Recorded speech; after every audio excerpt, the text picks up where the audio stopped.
किसी जंगल में एक शेर रहता था। उसका नाम था वज्रदंष्ट्र। वज्रदंष्ट्र बड़ा शक्तिशाली था।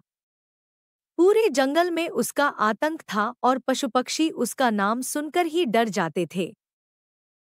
वज्रदंष्ट्र के दो सलाहकार थे, चतुरक सियार और क्रव्यमुख भेड़िया।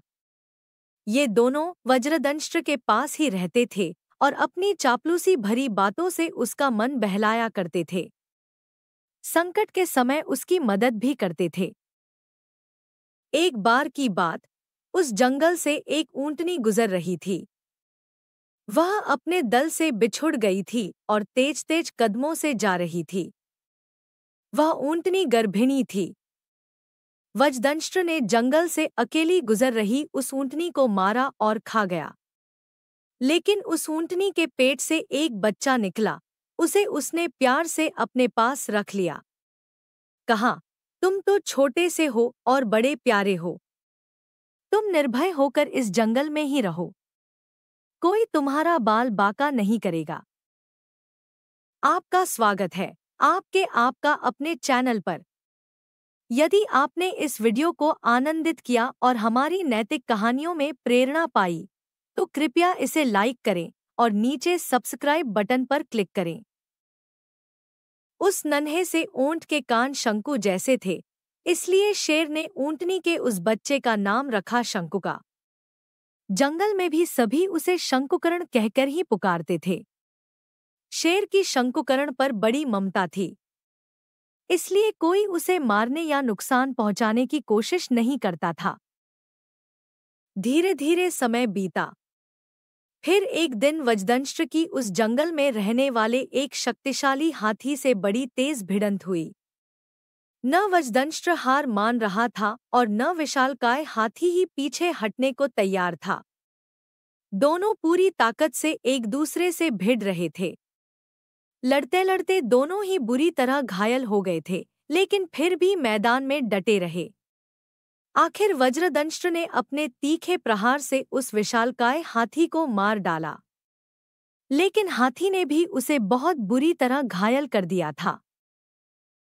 अब शेर की हालत यह थी कि उससे ठीक से चला फिरा भी नहीं जाता था, तो भला अपने शिकार का प्रबंध वह कैसे करता। इस बात से उसके सलाहकार चतुरक सियार और क्रव्यमुख भेड़िया भी दुखी रहते थे। एक दिन की बात, वज्रदंष्ट्र बहुत भूखा था। उसने चतुरक से कहा, भाई, भूख के मारे मेरी जान निकली जा रही है। किसी ऐसे शिकार की खोज कसे जिसमें मुझे ज्यादा कष्ट न झेलना पड़े। चतुरक की बहुत दिनों से निगाह शंकुकरण पर थी। वह सोच रहा था कि शंकुकरण का स्वादिष्ट मांस खाने को मिल जाए तो फिर कहना ही क्या है। पर उसे लगा कि वज्रदंष्ट्र ने उसे अभय दान दिया है, इसलिए वह इसका शिकार तो करेगा नहीं। तब चतुरक को एक बात सूझी। उसने सोचा, अगर भूख से बेहाल शेर के पास जाकर शंकुकरण खुद ही यह कहे कि आप मुझे खाकर अपनी भूख मिटा लीजिए, तब तो शेर को इसे खाने में कोई परेशानी नहीं होगी। पर शंकुकरण भला वज्रदंष्ट्र के सामने जाकर ऐसा कहेगा क्यों? आखिर चालाक चतुरक ने इसकी भी तरकीब खोज ली। उसने शंकुकरण के पास जाकर कहा, सुनो शंकुकरण, हमारे मालिक बड़े परेशान हैं। भूख के कारण उनकी जान निकली जा रही है। हम सभी जो उनके मित्र और सेवक हैं, हमें उनका कष्ट दूर करने की कोशिश करनी चाहिए। तुम्हें शायद पता नहीं कि हमारे राजा वज्रदंष्ट्र को संजीवनी विद्या आती है।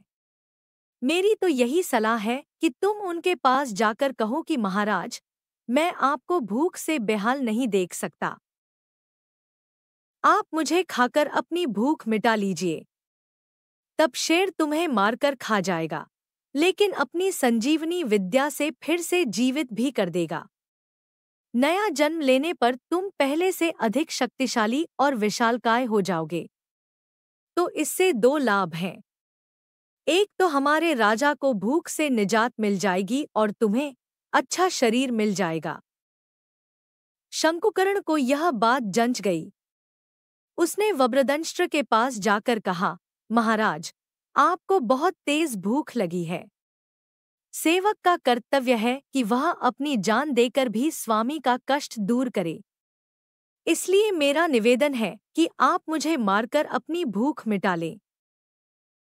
सुनते ही शेर ने झटपट शंकुकर्ण पर आक्रमण किया और एक पल में ही उसका काम तमाम कर दिया। फिर वह चतुरक को उसकी निगरानी रखने की बात कहकर स्नान करने चला गया, ताकि लौटकर शंकुकर्ण को खा ले। चतुरक सियार मृत शंकुकर्ण के पास खड़ा पहरा दे रहा था। पास ही भेड़िया भी खड़ा था। मरे हुए ऊंट को देख उसके मुंह में भी पानी आ गया। चतुरक सियार बोला, भाई तुम इतने भयभीत क्यों हो रहे हो? राजा शेर के आने से पहले अगर तुम थोड़ा सा खा लो तो मैं कुछ नहीं कहूंगा। वज्रदंष्ट्र को भी भला क्या पता चलेगा?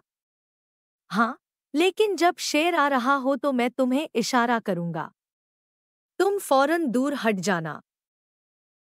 सुनते ही भेड़िए ने शंकुकर्ण के शरीर में अपने दांत गड़ा दिए।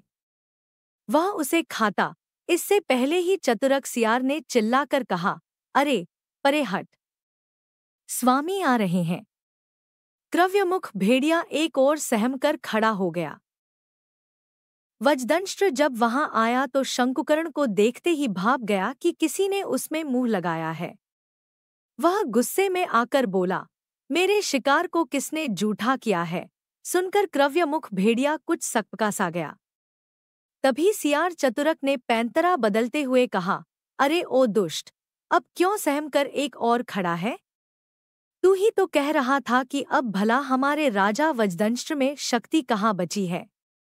वे तो शिकार तक नहीं कर सकते, तो फिर मेरा क्या बिगाड़ लेंगे? तो अब बता कि क्यों इस कदर डरा समा हुआ सा दूर खड़ा है? सुनते ही शेर को बहुत गुस्सा आया। उसे क्या पता कि चतुरक सियार ने ही क्रव्यमुख भेड़िए को शंकुकर्ण का मांस खाने के लिए कहा था। उसने सोचा, सारी गलती भेड़िए की है। फौरन वज्रदंष्ट्र ने क्रव्यमुख भेड़िए पर हमला किया और उसे मार डाला। लेकिन अब भला वज्रदंष्ट्र शंकुकर्ण का मांस कैसे खाए? जिस शिकार को भेड़िए ने जूठा कर दिया, उसे खाना तो राजा शेर के लिए तौहीन की बात थी। लिहाजा वज्रदंष्ट्र ने चतुरक सियार से कहा, अब इसे तुम ही खा लो, और चुपचाप वहां से चला गया। आपका स्वागत है आपका अपने चैनल पर। यदि आपने इस वीडियो को आनंदित किया और हमारी नैतिक कहानियों में प्रेरणा पाई, तो कृपया इसे लाइक करें और नीचे सब्सक्राइब बटन पर क्लिक करें। चतुरक सियार मन ही मन हंसता हुआ बोला, अरे वाह, मेरी चाल तो कामयाब हो गई।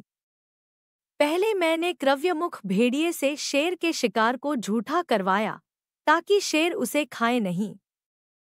फिर उस भेड़िए को भी मरवा डाला जिससे वह शिकार में हिस्सा न मांगे। अब दोनों बलाएं दूर हो गई। मेरे कई दिनों के भोजन का इंतजाम हो गया। मैं मजे से इस ऊंट को खाऊंगा और मौज करूंगा।